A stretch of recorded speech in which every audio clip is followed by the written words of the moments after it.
Nous allons maintenant regarder un exemple concret de connexion d'un client SQL à une base de données MySQL.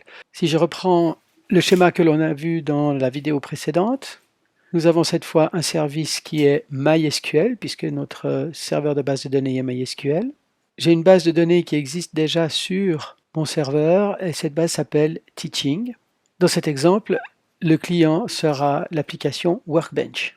Autre particularité de cet exemple, nous allons exécuter celui-ci sur une seule machine physique qui aura l'application Workbench et qui a elle également la base de données, tout cela sur la même machine.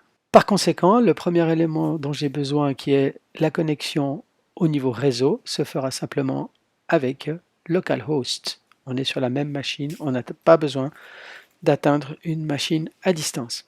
Les credentials qui me permettront d'accéder à mon serveur SQL sont username root, password root, celui que j'ai choisi lors de l'installation de MySQL. Et troisième élément, comme on l'a dit tout à l'heure, la base de données qui s'appelle Teaching. Avec ces informations, je vais pouvoir maintenant passer sur ma machine et je commence par démarrer Workbench. Je vais donc maintenant créer une nouvelle connexion.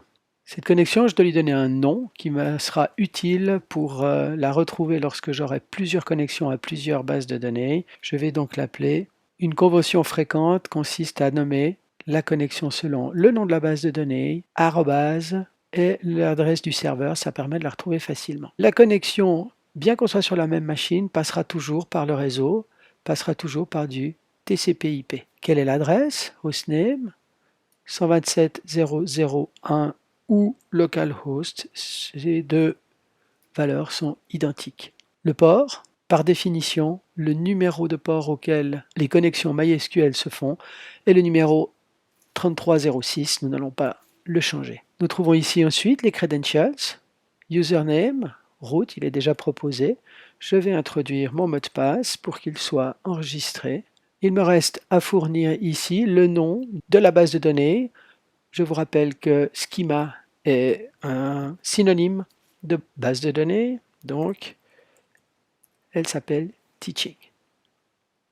Je vais tester cette connexion et je vois qu'on n'arrive pas à se connecter. Rappelons-nous les conditions nécessaires à l'établissement d'une connexion. Il faut avoir une connexion au niveau réseau. Nous n'avons pas de problème ici puisque nous sommes sur la même machine. Nous avons ici un service MySQL. Ce service va nous donner l'accès à travers des credentials. Peut-être que nos credentials ne sont pas bons, mais surtout, il est également absolument nécessaire que ce service soit fonctionnel, bien entendu. Dernier élément, il faudra que la base de données existe. Comme je sais que je n'ai pas de problème au niveau réseau, je vais m'inquiéter de ce processus MySQL. Pour cela, je vais aller dans les services de ma machine. Les services dont la liste contient ici un service MySQL. Et je constate qu'effectivement, il n'est pas en cours d'exécution à l'heure actuelle. C'est donc là l'origine probable de ma panne. Je vais démarrer ce service. Maintenant qu'il fonctionne, je retourne dans Workbench. J'édite la connexion Teaching at localhost. Je vais la tester et je vois que cette fois la connexion a été réussie. OK. Il ne reste plus qu'à fermer. Je peux maintenant utiliser cette connexion pour aller sur mon serveur. Que voilà. MySQL Workbench est une interface technique qui va être utilisée par des gens qualifiés dans ce domaine-là, et donc en aucun cas un outil que nous mettrons entre les mains d'un utilisateur final. Je vais donc maintenant vous montrer comment accéder à la même base de données, mais cette fois par une interface qui va nous permettre de réaliser une interface graphique disponible à nos utilisateurs finaux. Pour cela, il va falloir faire un ou deux changements. Nous allons garder bien entendu notre serveur MySQL et notre base de données. Par contre, maintenant, l'interface que nous voulons utiliser au niveau du client sera Microsoft Access. Microsoft Access présente cet avantage d'offrir des possibilités de créer des formulaires ainsi que des rapports bien adaptés à l'utilisation par un utilisateur final.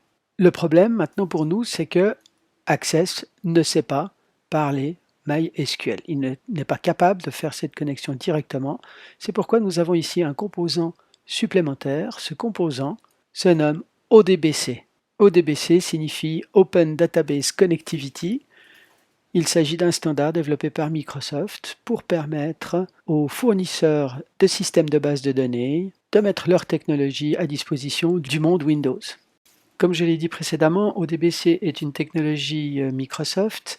Elle est donc disponible directement dans Windows 10. Si je recherche ODBC, je vais trouver ici deux entrées. Source de données ODBC d'architecture 64 bits ou d'architecture 32 bits.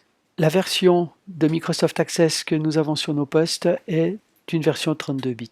Je sélectionne donc la source de données ODBC 32 bits et je vois ici que j'ai déjà quelques sources qui ont été prédéfinies. Bien entendu qu'il n'y a encore rien concernant mon driver ODBC. Donc je vais en vouloir en rajouter un et là je vais trouver la liste de toutes les technologies déjà présentes sur mon système pour travailler en ODBC. Malheureusement, comme on le constate, il n'y a pas MySQL. Il va donc me falloir installer ce driver et donc je vais le faire en allant le rechercher. Il se trouve sur logiciel, dans SGBDR, Workbench, et j'ai ici deux versions, à nouveau 32 et 64 bits. On a dit qu'on allait travailler avec la version 32 bits, donc le connecteur entre MySQL et ODBC version 32 bits que je vais installer en conservant tous les paramètres par défaut tels que proposés par l'installeur. Ces paramètres nous conviendront très bien. Voilà. Maintenant que mon installation est terminée, je retourne dans mes sources de données ODBC 32 bits. Je vais rajouter et dans ma liste de drivers, je vois qu'est maintenant apparu ODBC pour MySQL. Je vais prendre le deuxième, Unicode, qui est le plus récent. Et je trouve un panneau que je connais bien, en tout cas qui ressemble à ce que j'avais dans... Il s'agit là d'un panneau qui va me permettre de définir une connexion. Alors dans Workbench, ça s'appelait une connexion. Avec ODBC, ça s'appelle une data source. Je vais là aussi lui donner un nom. Alors attention, ici, contrairement à Workbench, il n'est pas possible d'utiliser des caractères spéciaux dans le nom de la data source. Par contre, rien ne m'empêche de le mettre dans la description qui est un texte libre. Donc je vais en profiter pour y mettre le texte tel que je l'aurais mis dans Workbench, teaching at localhost. Les paramètres à fournir, tout d'abord, naturellement, l'adresse IP où se trouve le serveur, c'est sur la même machine que là où j'aurai mon client, donc localhost. Le port reste le 3306. Les credentials pour accéder à mon serveur de base de données. Le choix ici de la base de données. Je teste la connexion qui fonctionne. Et maintenant, j'ai ici une source de données qui s'appelle Teaching et qui est maintenant disponible sur ma machine. À noter que ici nous sommes dans un administrateur de sources de données uniquement, donc c'est là que s'arrête le rôle de cette application. Je ne peux pas l'ouvrir. Si j'essaye de double-cliquer dessus, je vais uniquement voir les paramètres de cette connexion et je ne vais pas avoir directement accès à ma base Teaching sur mon serveur. C'est ce que je vais faire par contre maintenant avec mon client que j'ai choisi être Access. Dans Access, nous allons créer une base de données vide. Cette base de données, je vais lui donner le nom de Teaching également. Et par contre, je vais la placer dans un répertoire temporaire. Voilà, teaching.accdb, créer. Voilà, j'ai créé une base de données Access. Alors, il faut faire bien attention. Quand on dit base de données Access, c'est un abus de langage en réalité, car ce que fait Access, c'est offrir des fonctionnalités de base de données, mais tout se situe dans un seul et même fichier. Nous travaillons maintenant avec un serveur MySQL. On s'est bien rendu compte que une base de données, c'est quelque chose de beaucoup plus complexe et performant qu'un simple fichier. Donc, cette base de données Access sous forme de fichier, elle contient une table qui a été créée par défaut. Je vais la supprimer parce que je n'en ai pas la nécessité. Voilà, j'ai une base qui est totalement vide. Et là maintenant, je vais accéder à mes données externes. Donc, je vois que sous l'onglet données externes, j'ai un bouton base de données ODBC. Et là, un choix m'est de nouveau proposé. Le choix, d'une part, d'importer des données de ma base MySQL, les importer pour les stocker dans le fichier, ou bien les lier à la source, c'est-à-dire que je vais créer un lien, mais les données resteront sur mon serveur et c'est ça que je veux. Donc je vais sélectionner la deuxième option, lier. Je vais retrouver ici un choix de source de données. Ici, il ne s'agit pas de source de données fichier, mais de source de données machine. Et là, je retrouve ma base de données teaching.